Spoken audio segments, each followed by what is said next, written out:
everyone knows, during the press conference, there will be no microphone or loudspeakers. So it's important that you are quiet so everyone can hear what the principal is saying.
We will let you know 5 minutes. 5 minutes. 5 minutes before I come, so you can relax. Relax and save the battery.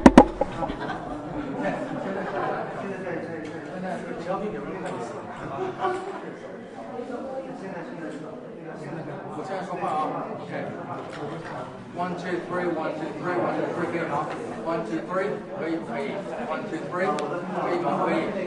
OK。给大家准备点水。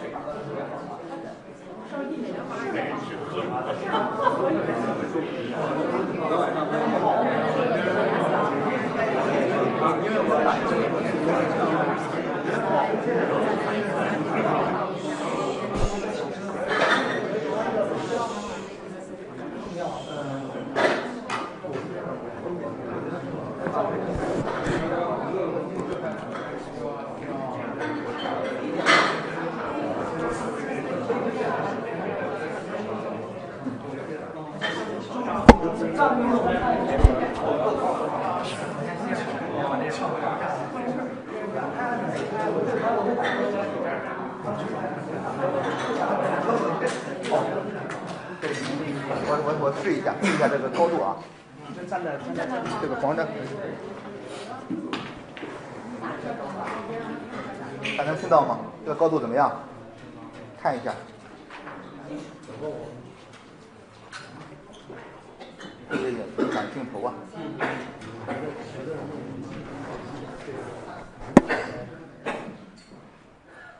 这个高度看怎么样？声音怎么样？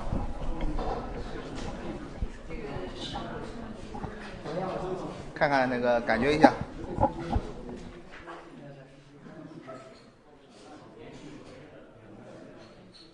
感觉一下高度啊，测试一下。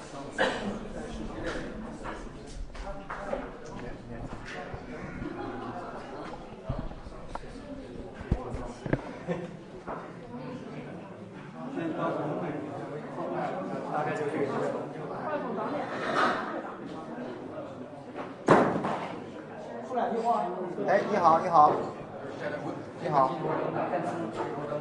你好，你好，能听到吗？大家好，能听到吗？大家看一眼，看一眼，看一眼。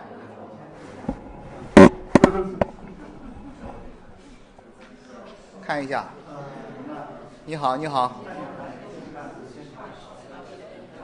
大家好，看高度怎么样？行了吧？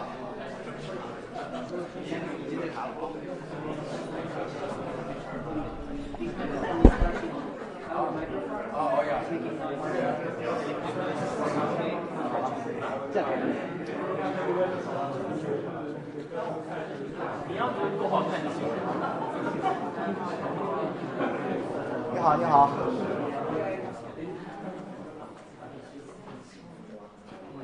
你好，你好。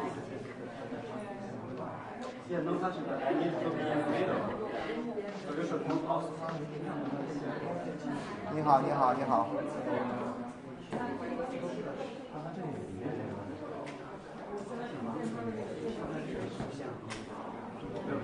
大家试一下啊，看一下。你好。你好，你好。测试一下。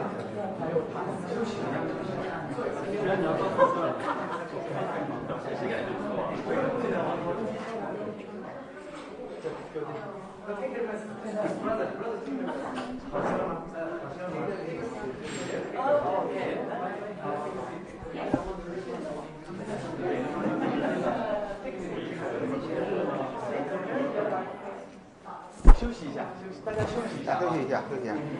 休息一下，喝点水。Take a seat, relax a bit. 大家看一下啊。是你的摄影机。哦，这两位都不是你的。哦，靠这个。这个机位你。SVG，Sweden。我站这儿啊，彭总。Yeah, yeah. And nice to meet you. I'm the Berlin correspondent. You're gonna be our translator.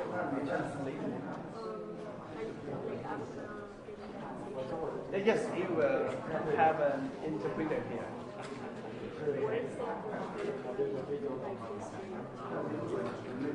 你好，你好。看一下高度啊。He may just stand there. 看一下高度。Mr. here. 大家看一下。Yeah, that side. It will be okay. Because this one is small. 大家看一下这个高度怎么样？声音是不是清楚？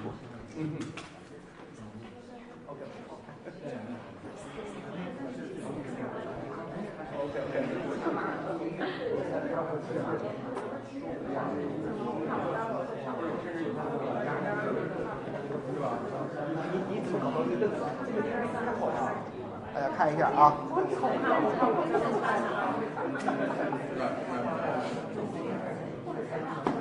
大家换位啊。坐一下，休息休息，我们站着太累了。那就这样。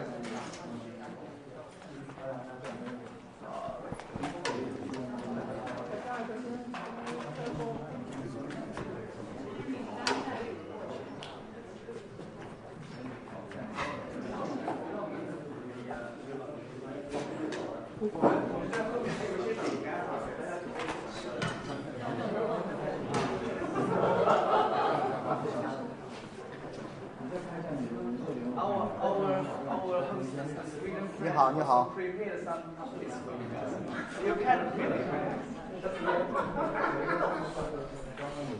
吃点吧。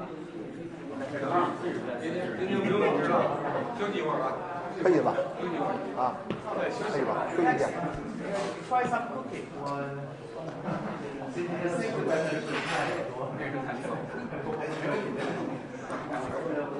不会，就这么多人。哎，可以搞点吃的。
Yes, I think we're gonna start.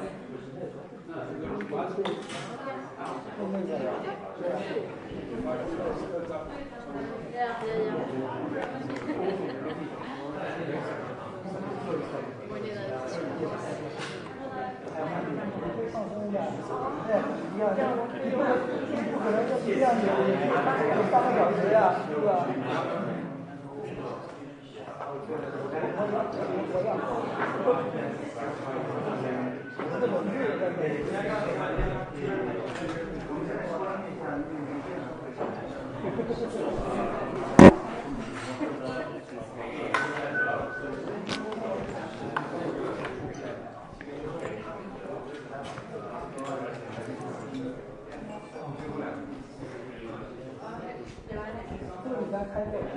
We need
一样，差不多我俩。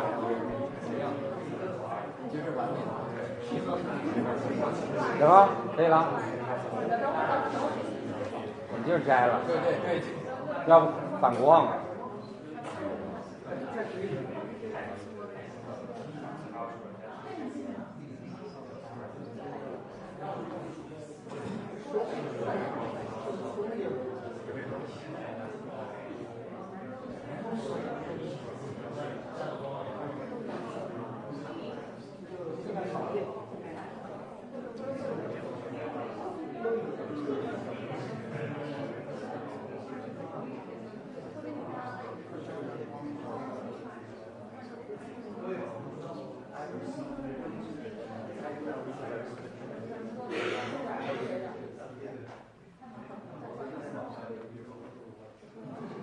我这个位置也能调，可以往前往后。我说旗也能动，总统旗也可以在摆摆。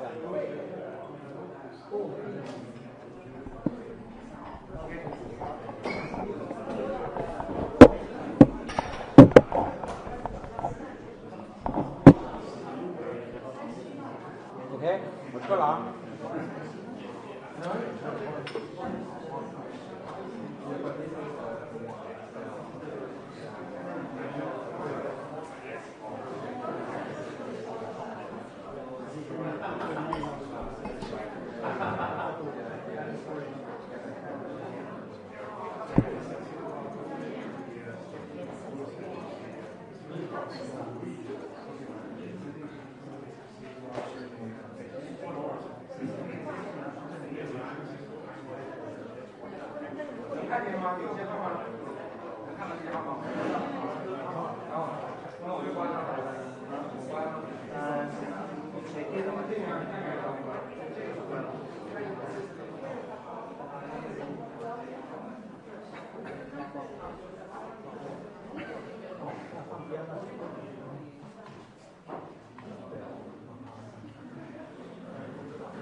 5 minutes. 5 分钟。准备了。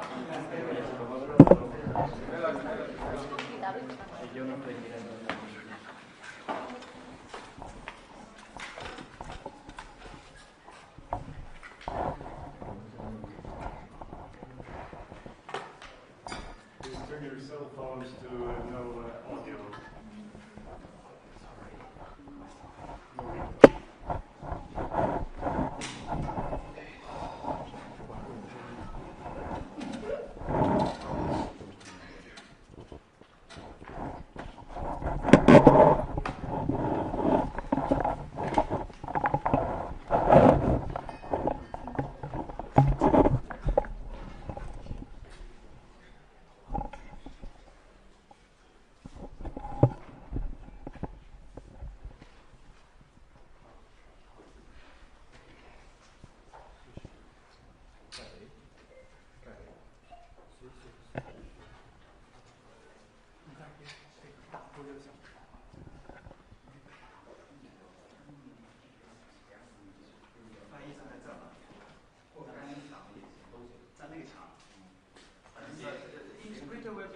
What's your suggestion?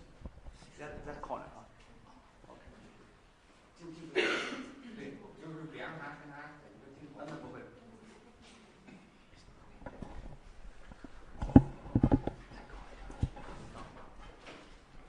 他没有长那么高。对，因为你这样，我觉得大家的麦应该是这个样子。你太高的话，就挡住脸了，你到时候所有东西没法用。而且麦不要撞在一起，到时候大家都。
就这样是吧？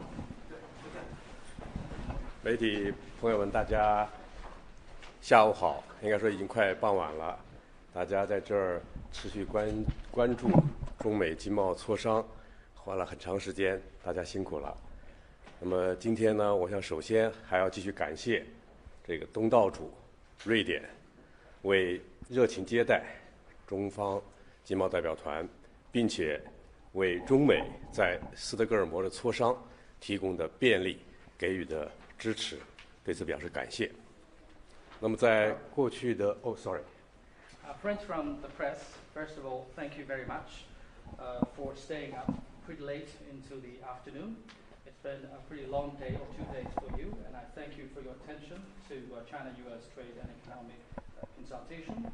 I'd like to first of all begin by thanking our host, our Swedish government, for warmly receiving the Chinese delegation and also for your convenience and support to the consultation between the Chinese and U.S. delegations.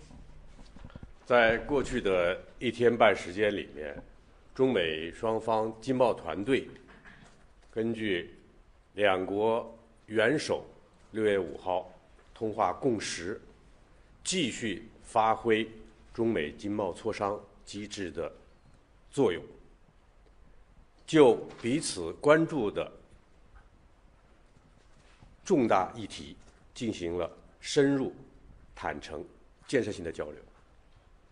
Over the last day and a half, the trade and economic teams of China and the United States have followed the important consensus reached by the two heads of state, China and the United States, in their June the 5th phone call, continue to give great play to the role of the China-US trade and economic consultation mechanism, and had in-depth, candid, and constructive exchanges over important topics of mutual interest. 双方充分认识到维护一个稳定、健康的中美经贸关系的重要性。Both sides are fully aware of the importance of safeguarding a stable and sound China-US trade and economic relationship. 双方就彼此的宏观经济进行了全面、深入的交流。Both sides had comprehensive and in-depth exchange over each other's macroeconomies. 双方回顾了日内瓦伦敦共识的落实情况，并给予了充分肯定。Both sides reviewed the implementation of the Geneva and London consensus and fully recognized the implementation. 当然，双方也就彼此的重要经贸关切进行了坦诚的沟通。Of course, both sides also had candid exchanges over each other's major trade and economic concerns.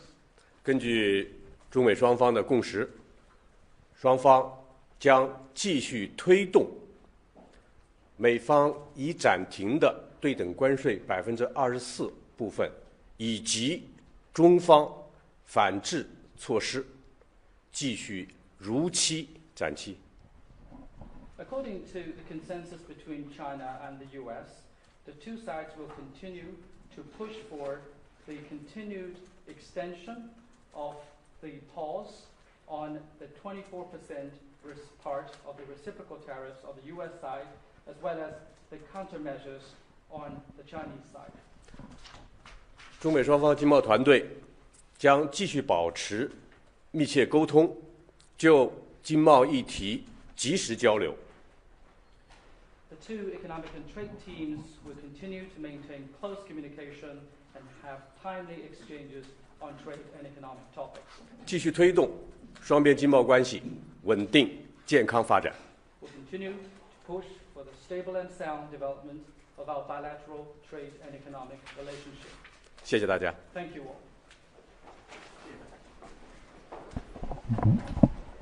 Thank you.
Yeah, go. That's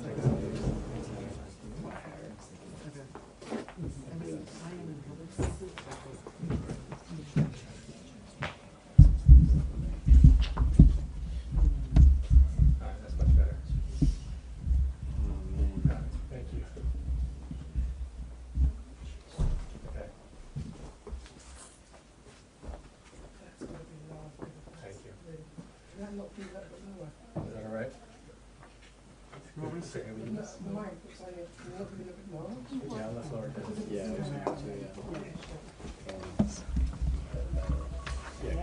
One, two, 1, 2, 1, 2, 1, 1, 2.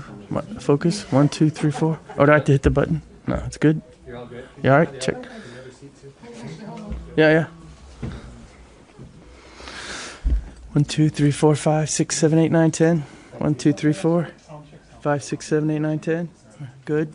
1, 2, 3. Want me to go to the other seat? Very happy to sign with Barcelona. I look forward to a long career there. 1, 2, 3, 4, 5, 6, 7, 8, 9, 10. Focus, everyone good? Yeah, all right. 1, 2, 3. All right.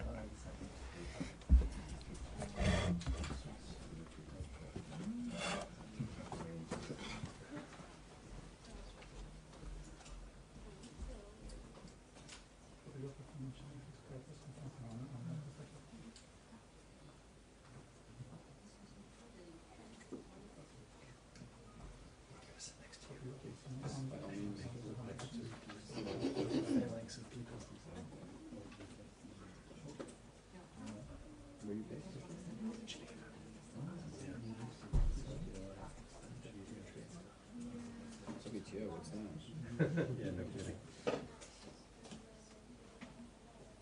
It is the place that the U.S. is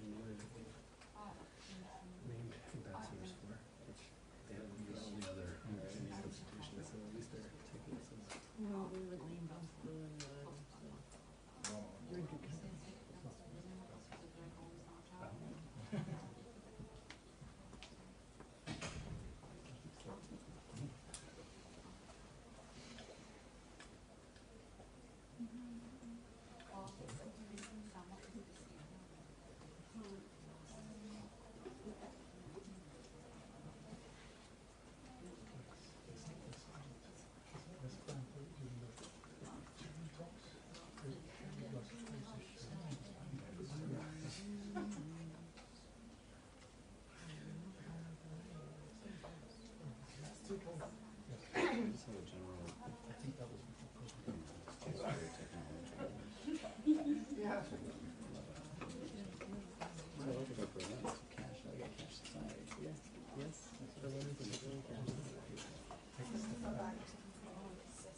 Sorry,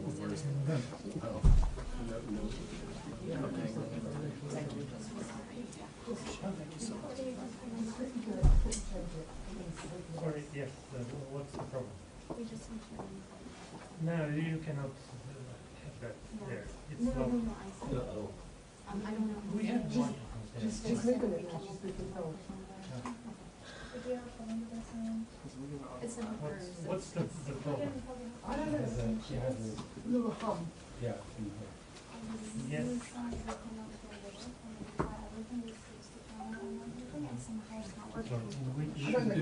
You know, I have the same problem. If you unplug electricity from your light, Oh, yeah. I don't know, there's some issue. Unplug the light. Unplug the light view? Basically, and then just unplug electricity from Yeah, home. Okay, we've done that. Now let's plug this in. And if you don't have a grounding. Can you take the microphone off? Okay, don't take the microphone. Take the microphone off. Yeah, we're going to get something. I'm trying to help something. If you unplug the electricity.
Please stand by. Thanks.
Sorry, folks, just give us a few more minutes.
Wi-Fi right now either, if it makes you feel better. Okay, mine's bad.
Could you just tell us how long trade talks went today?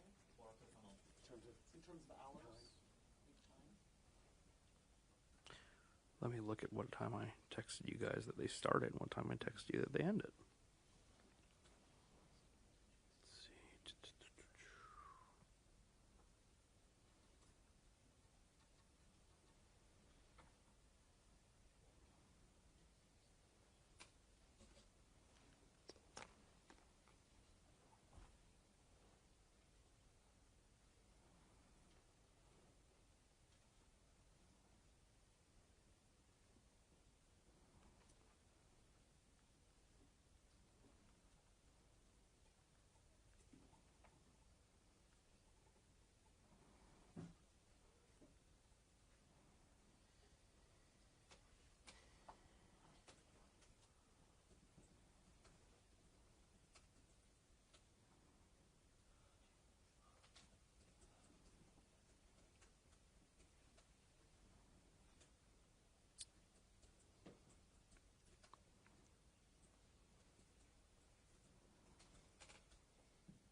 So talks began at 12:10 today, and they concluded at 5:46.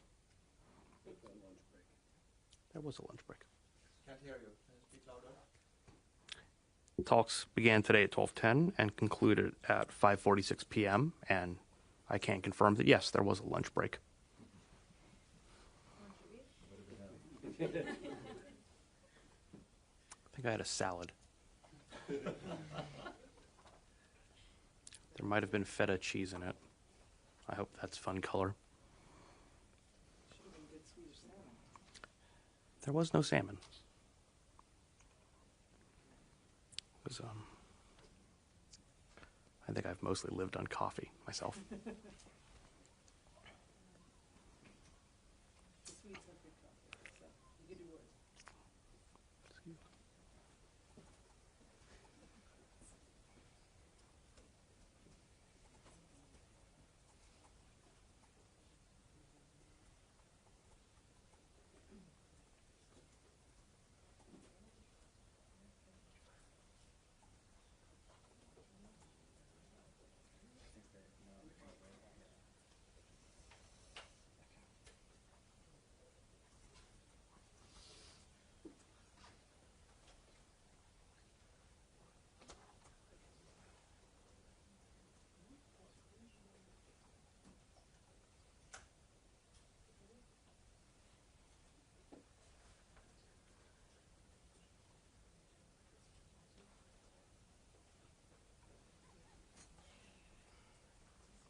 It's no better for me up here, if it makes you feel any better.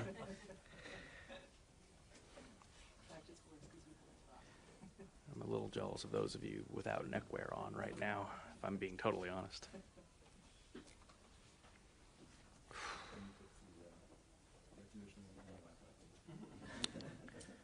Afraid that might be beyond the scope of my abilities as a man standing in front of a microphone.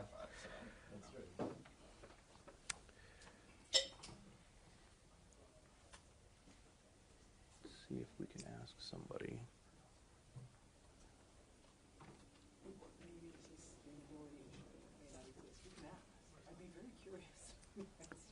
I actually would be curious as well.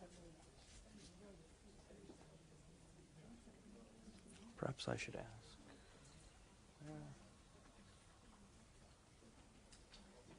I think maybe they're now looking into the air conditioning. Oh yeah, I could use some of that. I'm really hopeful because I see vents. I don't feel vents, but I can see vents. Oh. Lovely hosts.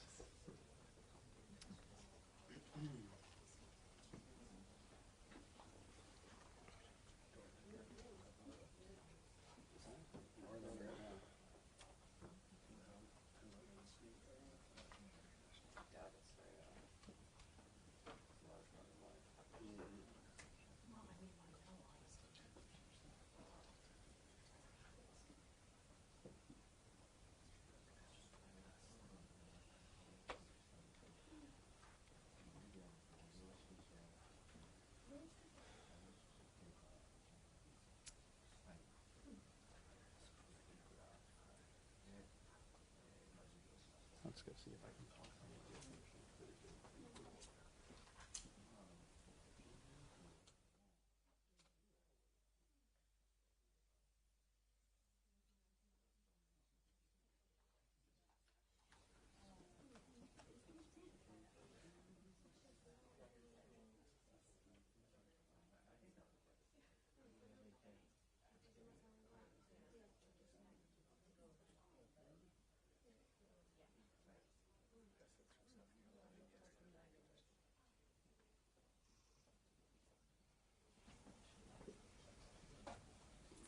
I suppose I can confirm that the air conditioning is on right now.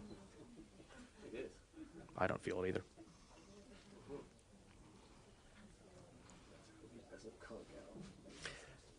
Don't manifest things like that.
I am told that they are coming shortly, everyone. So for those of you who've put your cameras into sleep mode,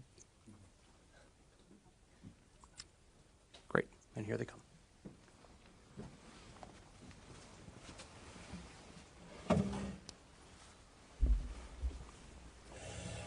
Hi.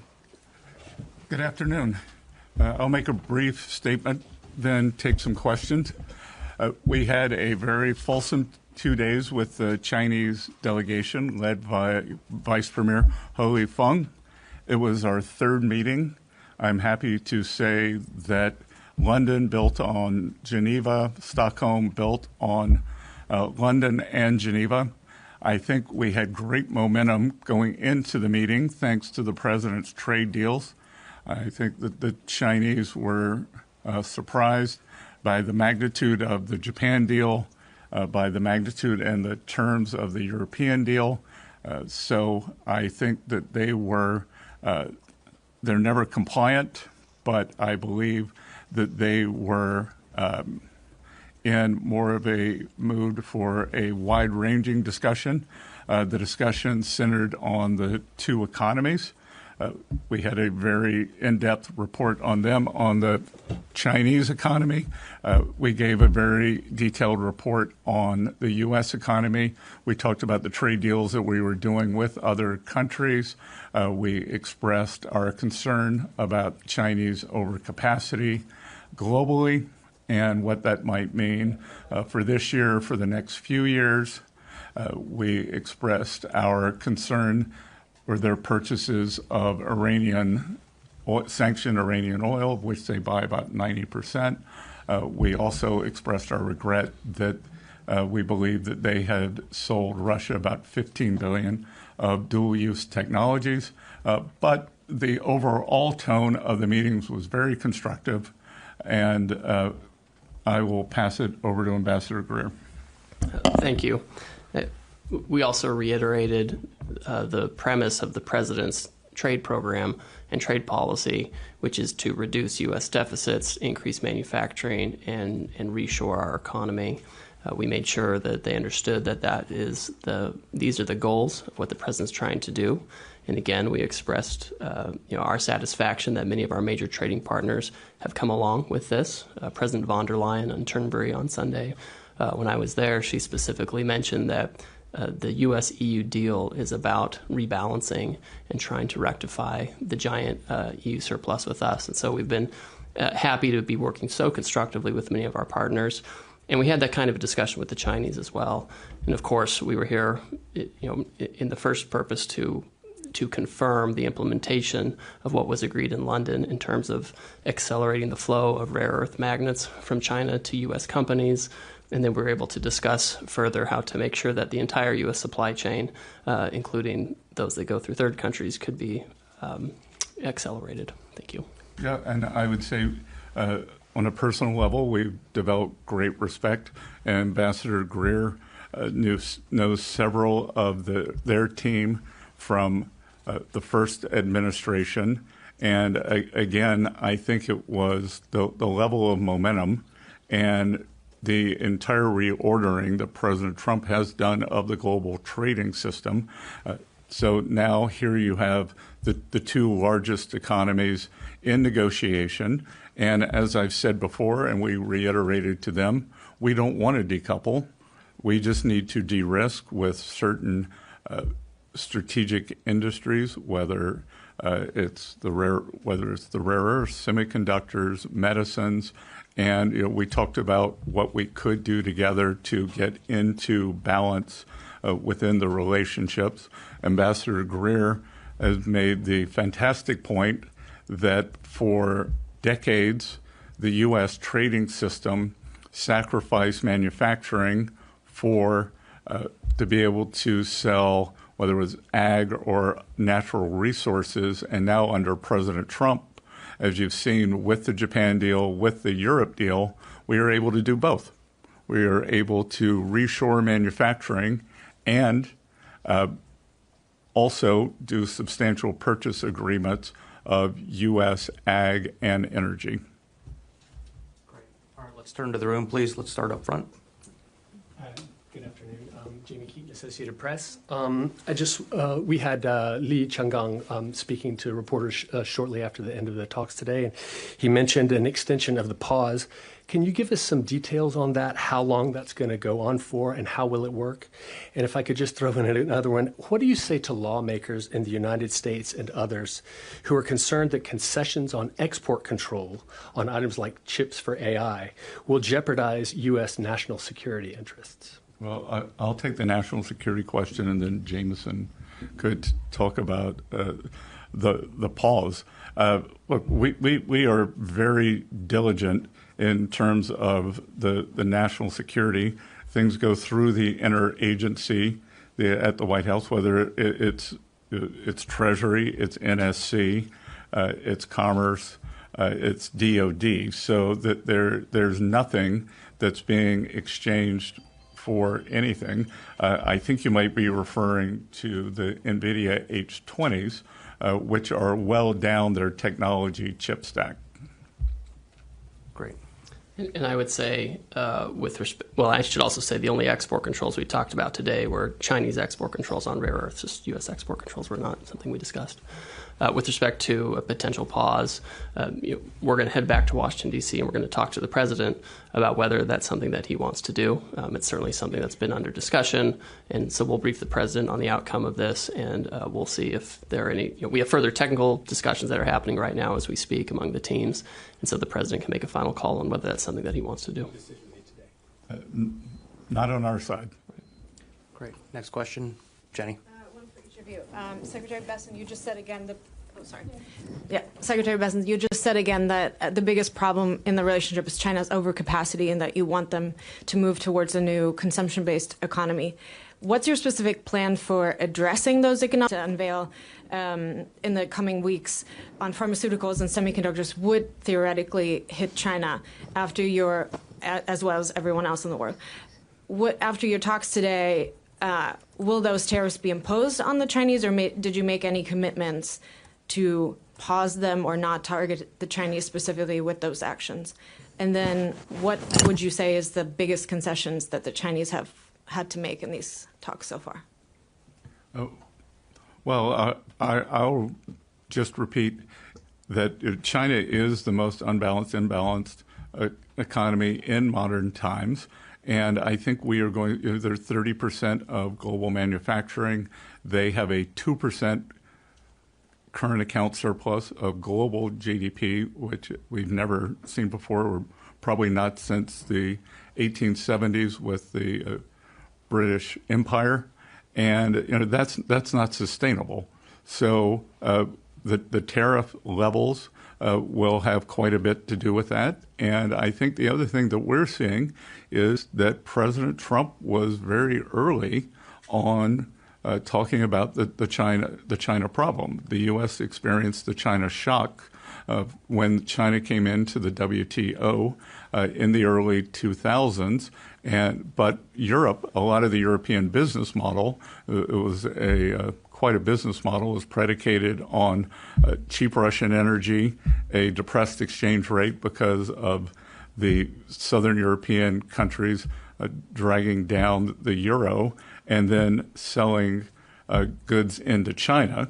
And now that China has jujitsu'd the model, and under the cover of COVID, rather than increasing their consumer, they upped their export capacity, and they did it quite a bit up the value chain. So, we'll see over time. But my guess is that over time, that the other economies, developed economies, will start increasing their tariff barriers, and the global South, they just can't absorb all this Chinese production. I would say also, when you ask about what tools can be used to deal with this, this is part of the reason why the president implemented his tariff program. Right now, if you look at the numbers, we're still tracking an annual trade deficit with China. But if you extrapolate it out from the numbers we have so far, so far, it looks like it's going to be at least $50 billion smaller this year. So that's some progress already. With respect to the Section 232, this came up during discussions. The Chinese asked us about it. What's the plan? What's the timing? We shared what information we could. You've heard President Trump talk about this publicly, which includes, discussion of, having a situation where you start with a lower tariff, but then you go to a higher tariff at some point to try to bring back manufacturing of pharmaceuticals or semiconductors. These are global actions. They don't target the Chinese. They don't target any particular country. They'll be applied globally. There aren't any exceptions or exemptions for particular countries. And what's the biggest concession they've made? That the Chinese have made? Well, I would say they blocked all of their rare earth magnets, and now we're getting them. Great. Next question, please, Gavin. Thank you. Thank you both for being here. I'm just wondering if we can get some clarity on the tariff level that is threatened to happen on April 12th. I know the April 2nd tariffs were 34%. You add that to the fentanyl, 54%. That's where the tariffs are for many goods right now. So what is the overall threat to the Chinese in terms of a tariff level that could happen if there is no extension? Well, I think you've seen, I've used the word boomerang. So if we boomerang back to the April 2nd level, they would go to 34. I noticed, as the earlier question said, that the Chinese deputy minister did say that we had agreed on a pause. We have not. Nothing is agreed until we speak with President Trump. He's on Air Force One, I believe, doing a press conference right now, and we will be seeing him in the Oval tomorrow to go over the deal with him, and then he'll decide if the pause continues as is. And just to be clear, Gavin, the president has discretion to change the rate depending on the circumstances that we have, et cetera. So while the snapback rate would be 34%, he, of course, has discretion under the law to modify that. Yeah, my question is just the 34% is under the tariff level that's current for many goods. So would that be additive to what we have already? Would it be on top? Okay. Yes. So we're talking about the threat is that tariffs kind of in like the 80-85% level? Yeah, depending on the product. Yeah. Depending on the product. Yeah, okay. but just kind of to tamp down that rhetoric. The meetings were very constructive. We're just that we haven't given the sign off. Gotcha. Great. Thank you. Next question, please. Yes. Melissa Eddy from the New York Times. Melissa Eddy from the New York Times. Can you tell us, please, did you discuss a potential summit between the Chinese and U.S. the Chinese president and President Trump? And can you give us any timeline on what you're thinking about in terms of that? No, the only thing we discussed was there was a recent phone call between the two leaders. On that call, President Xi invited President Trump to Beijing, but we didn't discuss that at all. What we discussed was implementing the desire of the two leaders for the trade team and the Treasury team to have trade negotiations with our Chinese counterparts. So our meetings were just to implement the will of the leaders, not to discuss if there would be a meeting. Can you just give a time? When was that call? Do you have it on hand? I think that was the June call, right? Yeah, was it? It was June 4th or 5th. June 4th or 5th. Thank you. Great. Right behind. Hi, Clara from Jägerfeld, Channel 4 Sweden. You've also met with the Swedish government. What topics did you discuss? We discussed a wide range of topics. First of all, we want to thank the government for the fantastic venue here. Very, very good to be in Stockholm in July. And we discussed the EU deal with the U.S., of which the Prime Minister, the Finance Minister, were very supportive. The Finance Minister and I had met previously during World Bank and IMF Week in D.C. We discussed the importance of getting back to basics with the multilateral development banks. We discussed the Swedish economy and how things are going, how important trade is. Yeah, we also talked about The huge success in U.S.-EU relations over the past few weeks with the recent NATO summit, where all parties agreed to increase defense spending, and Sweden is a big part of that. And so we talked about Sweden's defense establishment. And then, of course, we also talked about the EU deal and how important that was for both sides to reach that. We also talked about U.S.-Sweden trade. We talked about automobiles made in Sweden. We talked about stainless steel. We talked about ag products like onions and carrots. We learned all about Swedish agricultural production, which is really interesting. So it was a very productive discussion, and we're grateful again for our Swedish hosts for helping us here. Yeah, just to follow up on that, when I have spoken to experts regarding the EU-US deal, some have said that it feels secure that there is a deal, but that you still can be a little bit unsure if it would change. What do you have to say to that? Oh no! Right now we have I have text from some of my European counterparts about making sure the details are correct and fully put on paper. So we feel very confident about it, and it's truly a solid path forward for our two countries. Thank you. Yep, and I think the other thing that we discussed that's very interesting is the unintended consequence of President Putin's invasion of Ukraine is bringing in Finland and Sweden into NATO. And we discussed the historic reputation of the Swedish military and how good it was to have them in NATO. Great. All right. Next question. We'll go one more behind. Sir. Cao Jie from Phoenix TV, Hong Kong. I believe you discussed a range of topics with your China counterpart in these 2 days. But compared to Geneva and London, do you think is there any questions or issues are becoming tougher and toughest to negotiate? And as you mentioned that the U.S. is trying to convince China not to keep buying the oil, gas from Russia or Iran, will be the kind of new conditioner for the future round of the talk between U.S. and China. And also, I want to know, since U.S. government has pushed the tariff globally to say push the tariff to a very high peak since 1930, as some newspapers said.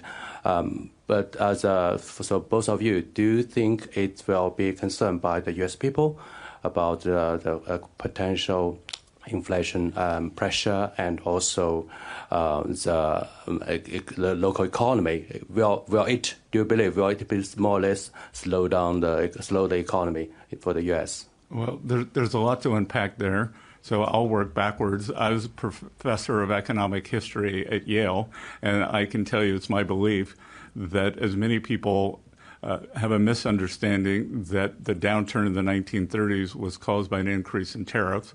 It wasn't. The stock market crashed in 1929. There was also a very large tax increase in the U.S. We just did the largest tax cut in history. The U.S. economy is starting to fire on all cylinders right now. We actually, in May, saw the biggest downturn in inflation in 4 years. So the U.S. economy is doing quite well. And I will tell you, rather than the talks getting more difficult, I actually think that they are getting more engaged. There was a in Geneva, very narrow issue with the magnets. In London, the talks went to a wider aperture.